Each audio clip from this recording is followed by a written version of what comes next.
Well, what we're concerned about is a president who acts as if he were God. And one of the places that Obama is trying to instill fear is in the ranks of the military. Leanne McAdoo has more for us. That's absolutely right, David. The Obama administration has just fired the 10th military commander this year. Oh, wow. This guy was in charge of the largest military base in Japan, and he was let go because of a lack of confidence.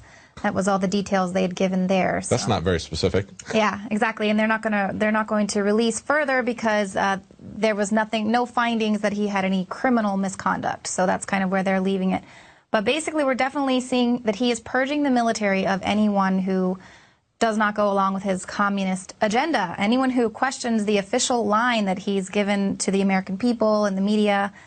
Of the 9 others that were fired, 3 of those generals were either critical of or directly involved with the scandal that happened in Benghazi. In one case, the U.S. Army General Ham, he was commanding the U.S. African Command when the consulate was attacked.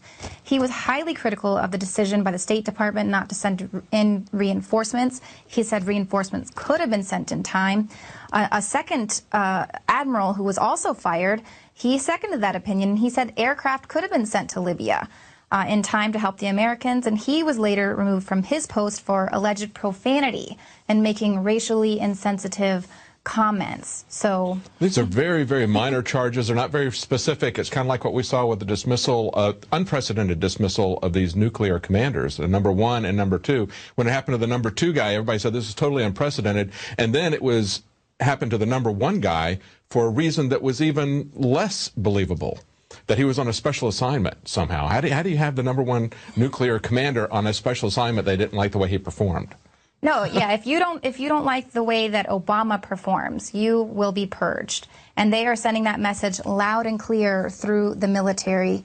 But what we're seeing here is that people who are loyal to the Constitution, the military and our veterans, people who have sworn an oath to uphold the Constitution, those people are being relieved of duty. The people who are being replaced are people who are loyal to the president and loyal to Obama. That's very troubling, because it's not just an issue. We want civilian control of the military, but we want civilian control by people who have taken an oath to defend the Constitution and really mean it. And, of course, we don't find anybody like that in Washington much, right? Exactly. It's not just the president. It's pretty much pervasive with everybody. They take these oaths, but they really don't really believe them, don't follow through on them. Right, and Obama really takes advantage of the fact that the military adheres to that constitutional requirement to have a civilian leadership over the military. But he is no civilian. He's a tyrant. He acts like a tyrant, and he is bought and paid for by the New World Order. So we see that Obama has no problem firing high-ranking officials in the military, but he won't go after his own officials in his administration and investigate Benghazi.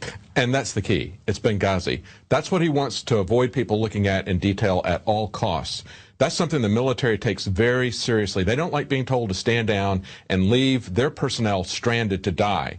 That's made a lot of people in the military angry throughout the ranks, and he's purging those ranks of people. That's not a scandal that's going to go away. That is something that is very serious that should take him out of office. Well, thank you, Leanne. Appreciate it.